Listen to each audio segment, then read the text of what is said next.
Hello dear students, I hope you are doing well. I was making this video, थोड़ा interrupt हो गया था, sorry, and I have solved that this one also. So एक question है जो student ने किया था ask, that is on over subscription shares के cases पे. तो मैंने short में brief में question लिखा है and पिछली वीडियो में आंसर भी मैं start कर चुकी थी but that has been interrupt. Applied 1,20,000 किए हैं और allotted 80,000 करे हैं.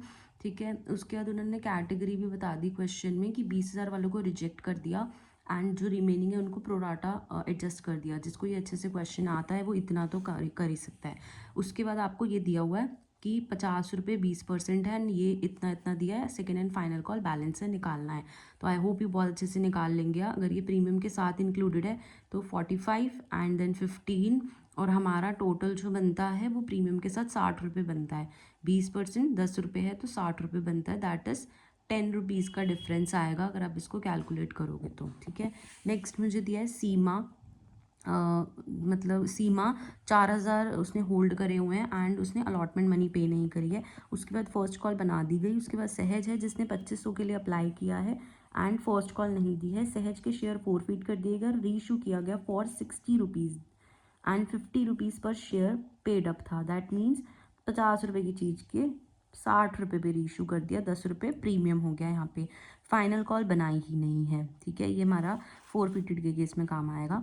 अभी हम स्टार्ट करते हैं. जब भी प्रोराटा का केस होता है तो ये जो प्रोराटा जिस पे बन रहा है उसको उठाओ and write it again. Applied allotted 1,80,000 allot कर दिए. ठीक है, एंड एप्लीकेशन मनी ध्यान रखो 20 रुपये पूरी की पूरी.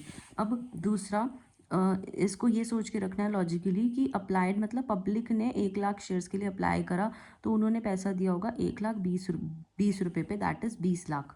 एंड मैंने मांगा था 80,000 पे 20 रुपये एप्लीकेशन 16 लाख. इसका मतलब उन्होंने ज़्यादा दे दिया. कितना? 4 लाख. तो वो 4 लाख जो है वो एडजस्ट कर देंगे. बनता था कितना?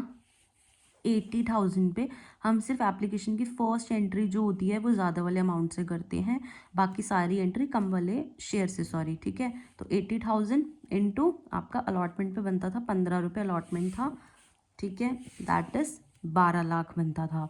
बट 4 लाख एक्स्ट्रा आ गया. इसका मतलब 8 लाख ही ड्यू है बस अलॉटमेंट में. बाकी सारा का सारा पैसा आ गया है. ठीक है, नेक्स्ट आगे करते हैं. इसमें साथ साथ एंट्री देख लेते हैं. मैंने लिखी है एंट्री थोड़ा सा मतलब शॉर्ट्स में लिखी है. आई होप समझ आ जाएगा आपको. It's for just understanding. सबसे पहली एंट्री जो होगी वो एप्लीकेशन मनी का एडवांस मनी जो होता है वो रिसीव होगा. Bank account debit to share application. वो हमेशा जो है हमारा जो बिगर वाला है शेयर दैट इज़ उस पे मिलेगा पूरे का पूरा. इस पे 1,20,000 पे. ठीक है, 1,20,000 इंटू एप्लीकेशन मनी पूरे का पूरा 20 रुपये. तो दैट विल बी 24 लाख.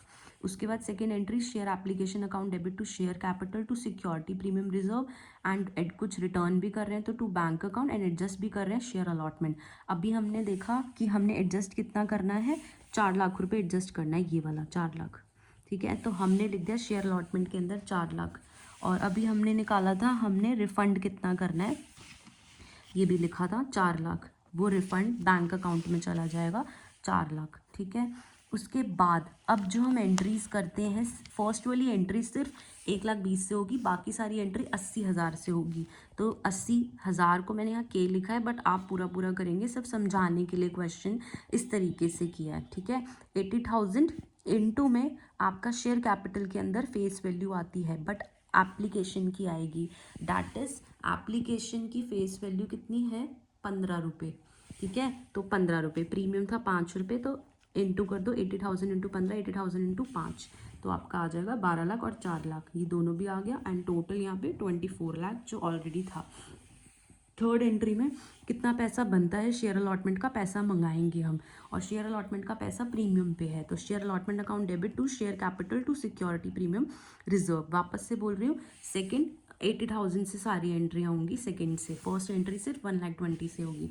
तो अब अलॉटमेंट पे भी 80,000 इंटू अलॉटमेंट का कितना था टोटल 15 रुपये, 10 रुपये नॉर्मल एंड 5 रुपये प्रीमियम. ठीक है, तो 10 रुपये normal that is share capital में गया एंड 5 रुपये प्रीमियम, 15 रुपये. हाँ, आई होप ये तो हो जाएगा. ठीक है, नेक्स्ट में हमें इस क्वेश्चन में ये भी बोला है कि कॉल्स इन एरियर शो करना है. तो calls in arrear account show करना है तो bank account debit calls in arrear account debit. वैसे ये डेबिट होता है क्योंकि आउटस्टैंडिंग है। जब ये मिल जाएगा तब इसको क्रेडिट कर देंगे, ठीक है। ये मिलेगा कब? नेक्स्ट वाले उसमें, सहज वाले केस में मिल जाएगा फर्स्ट कॉल के बाद, आपका फर्स्ट कॉल के टाइम पे मिल जाएगा, ठीक है। अभी करते हैं bank account debit, calls in arrear account debit to share allotment, ठीक है। तो अब क्या हुआ कि मुझे जो नहीं मिला वो यहाँ पे हम रिकॉर्ड करेंगे। हमने ये अभी निकाला था, ड्यू कितना था? 8 लाख, ठीक है। तो 8 लाख मेरा ड्यू है। अब कॉल्स इन एरियर कितना है वो देखते हैं। उसके लिए आपका बाकी का जो पार्ट था, दैट इज सहज ने 2500 शेयर्स के लिए अप्लाई किया था, उससे पहले सॉरी, सीमा ने 4,000 होल्ड करे हुए थे। होल्ड करे हुए थे मतलब अलॉटेड दिए हुए, अप्लाइड दिए नहीं हुए। तो इस केस में हम निकालेंगे और हम ओवर सब्सक्रिप्शन वाला पार्ट उठाएंगे दोबारा से। That is 1 lakh applied, 1 lakh and allotted 80,000, और हम हमेशा अप्लाइड अपॉन अलॉटेड लिखते हैं, ठीक है। अब मैं कर रही हूँ सीमा का केस। सीमा के केस में अप्लाइड मुझे नहीं दे रखा, एक्स मान लेते हैं। अलॉटेड मुझे 4,000 दे रखा है। तो अब क्या मैं अप्लाइड निकाल सकती हूँ? यस, ठीक है। तो इस केस में यहाँ से कैंसिल, 2 5 ज़ा 10, 2 4 ज़ा 8, ठीक है। तो ये हो गया 4x इंटू 4 5 ज़ा 20,000, x इज इक्वल टू 5,000। इसका मतलब जो सीमा का केस हुआ, applied allotted, that is 5,000 apply किए एंड अलॉट कितने किए? 4,000। हमें क्वेश्चन में गिवन है 4,000, ये रहा, ठीक है। अब इसका मतलब वापस से लॉजिकली सोचना है। उसने मुझे पैसा 5,000 के हिसाब से, एप्लीकेशन 20 रुपये, 2 5 ज़ा 10, 1 लाख रुपए दिया होगा। मैंने मांगा था 4,000 के हिसाब से, तो 2 4 ज़ा 8, 80,000, ठीक है। अब 20,000 एक्स्ट्रा आ गया। इस एक्स्ट्रा को क्या करेंगे? एडजस्ट कर देंगे, ठीक है। इसकी एंट्रीज देख लेते हैं। 20,000 को हम एडजस्ट कर देंगे। तो अभी भी कितना पैसा पेंडिंग है? एक सेकेंड, हाँ जी, चेक करेंगे ड्यू अलॉटमेंट। अलॉटमेंट पे कितना ड्यू बनता है? अब अलॉटमेंट पे कितना ड्यू बनता है, इसी का अगर हम देखेंगे तो 4,000 के हिसाब से अलॉटमेंट मेरा कितना था? 15 रुपये। तो 4 5 ज़ा 20, 4 1 ज़ा 4, 5 6, 60,000 ड्यू बनता है, ठीक है। बनता था 20,000, हमने एडजस्ट कर दिया, बचा कितना? 40,000। अब 40,000 ही ड्यू बनता है। तो इसका मतलब 40,000 कॉल्स इन एरियर है अलॉटमेंट के बेस पर। तो आपने एंट्री देखी होगी यहाँ पे, bank account debit calls in arrear to share allotment. 40,000 मेरे जो है वो किस में चले गए? कॉल्स इन एरियर में चले गए। और 8 लाख पहले हमने बता दिया कि 8 लाख जो है वो बनते थे, उसमें से 40,000 ड्यू चले गए, मतलब 7,60,000 ही मिले, ठीक है। इसके बाद हमारी नेक्स्ट होगी किसकी? सहेज की। सहेज की भी कैलकुलेशंस कर लेते हैं। अब सहेज के केस में ये बोल रहा है 2500 अप्लाई करें हैं, फर्स्ट कॉल उसने नहीं दी है, मतलब उसने अलॉटमेंट तक दे दिया था, ठीक है। अब सहेज के केस में अप्लाइड मुझे गिवन है 2500, अलॉटेड मुझे गिवन नहीं है, एक्स मान लो। वापस से ये हमने 5/4 निकाला था ना, मैं इसी को ले रही हूँ। जो हमारा प्रोराटा एडजस्टमेंट बनता था 1,80,000 वाला, इसी को लेंगे हम, ठीक है। तो that is 5/4 is equal to 2500 upon में एक्स। तो ये 5x इक्वल टू 0 0 4 5 ज़ा 20, 4 2 ज़ा 8, 9 10, 10,000। तो x इज इक्वल टू 2,000 आ गया आपका यहाँ पे। इसका मतलब 2500 2,000 बन गया, ठीक है। अब इस केस में पैसा 2500 के हिसाब से लिया, 2500 के हिसाब से पब्लिक ने दिया, ठीक है। और मैंने मांगा था इसके 2,000 के हिसाब से, 0 0 0 2 5 से 10 2 2 4, 50,000 एंड ये है 40,000। 10,000 जो है ना एडवांस, ही ऑलरेडी एडजस्टेड है, ऑलरेडी एडजस्टेड है ये, ठीक है। ये एक्स्ट्रा वाला अब बनता कितना था वो निकाल लेते हैं ज़रा। कितना बनता था इसी का अप्लाइड अलॉटेड, तो 2,000 के हिसाब से अलॉटमेंट मेरा, सॉरी फर्स्ट कॉल नहीं दिया ना इसने, फर्स्ट कॉल 15 2 5 ज़ा 10, 2 1 ज़ा 2 3, 30,000। तो अब हम 30,000 लिखेंगे, 30,000 ही लिखेंगे, 10,000 हमारा ऑलरेडी अलॉटमेंट वाले पे एडजस्ट हो चुका है पहले ही, ठीक है, इसने फर्स्ट कॉल नहीं दिया, अलॉटमेंट दे दी थी। अब एंट्री पे आते हैं वापस से, ये फर्स्ट कॉल का पैसा कितना बनता था आपका, अगर आप स्टार्टिंग वाला क्वेश्चन की स्टार्टिंग उठाओगे तो फर्स्ट कॉल का पैसा कितना बनता था, 80,000 के हिसाब से फर्स्ट कॉल 15 रुपये, तो दैट इज़ 80,000 के हिसाब से 15 रुपये 12 लाख। अब जब पैसे लेने की बारी है, ये तो bank account debit, call senior account debit to share first and fine first call, sorry, ठीक है। तो इसमें हमें 30,000 रुपये अभी हमने निकाला ड्यू है, बिकॉज ऑफ सहज ने जो होल्ड करे हुए थे उस पर नहीं मिला था, ठीक है। तो 12 लाख ड्यू मिलना चाहिए था, 30,000 नहीं मिला, तो मतलब 11,70,000 मिल गया। डिफरेंस निकाल सकते हो आप आसानी से। नेक्स्ट आता है आपका अच्छा हाँ, वो जो मैंने आपको पहले भी हिंट दिया था कि इसमें क्या हुआ था, जो पैसा इसने नहीं दिया था, सीमा ने अलॉटमेंट पे पैसा नहीं दिया था, ये बाद में सहज जब आया तो उसने तो पैसा दे दिया था ना, तो इसकी एंट्री पे जो 4,000 होल्ड वाले थे वो भी रिसीव हो गए हैं, ठीक है। बीइंग अलॉटमेंट मनी रिसीव्ड आपका 4,000 शेयर्स पे बाद में मिल गए हैं हमारे ये वाले। इसके बाद फर्स्ट कॉल जब बनी थी तब, ठीक है। तो bank account debit to calls in arrear, या तो आप इसे एंट्री में भी लिख सकते हो, अलग से भी लिख सकते हो, 40,000, ठीक है।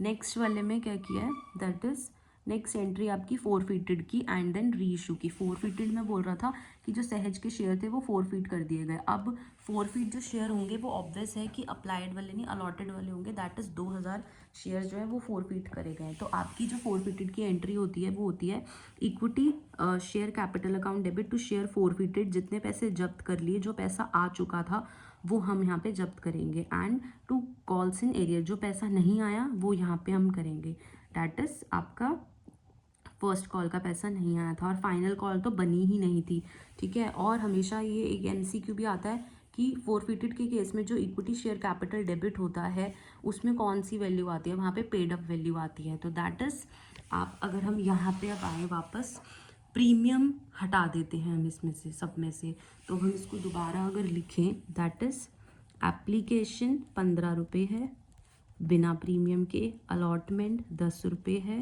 एंड फर्स्ट कॉल आपकी 15 रुपये है। टोटल करोगे तो 1 2 3 4। क्यों फाइनल कॉल नहीं ली, क्योंकि फाइनल कॉल बनी ही नहीं थी, वॉज नॉट मेड, तो हम उसको हटा देते हैं। तो 40 रुपये आपका paid up called up value हो गया जितना मंगाया था, दैट इज़ 2,000 शेयर्स पे 40 रुपये 80,000 आ गया, ठीक है। अब फोरफीट कौन सा किया होगा, ये पैसा दे दिया था तो ये जब्त कर लिया 25 रुपये, दैट इज़ 2,000 इंटू 25 50,000, बाकी का बचा हुआ 30,000 हमारे पास आया ही नहीं, दैट इज़ 2,000 इंटू 15, यहाँ पे ये भी लिख सकते हो आप, ठीक है। अब हमने क्या किया, उन्हीं शेयर्स को री इशू कर दिया, 2,000 शेयर्स को ही री इशू किया, लेकिन बताया था 60 रुपये पे किया 50 रुपये के, दैट मीन्स आपके प्रीमियम पे कर दिया, तो 10 रुपये प्रीमियम 2,000 रुपये, ठीक है, 50 रुपये नॉर्मल फेस वैल्यू जिसको बोलते हैं इसकी, एंड टोटल 60 रुपये पे पैसा मिला, तो 1,20,000 1,20,000।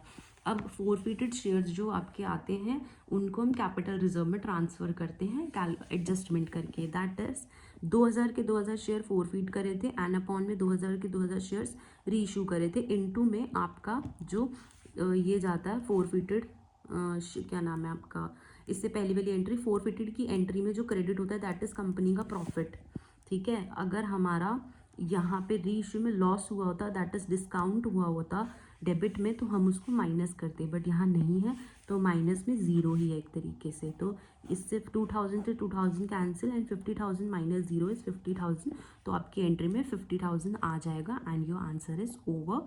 और आपका ये आंसर जो है विद इन मिनिमम 15 मिनट्स में कंप्लीट होना चाहिए, मिनिमम नहीं मैक्सिमम 15 मिनट्स में, 12 to 15 मिनट्स में कंप्लीट होना चाहिए, ठीक है। Thank you.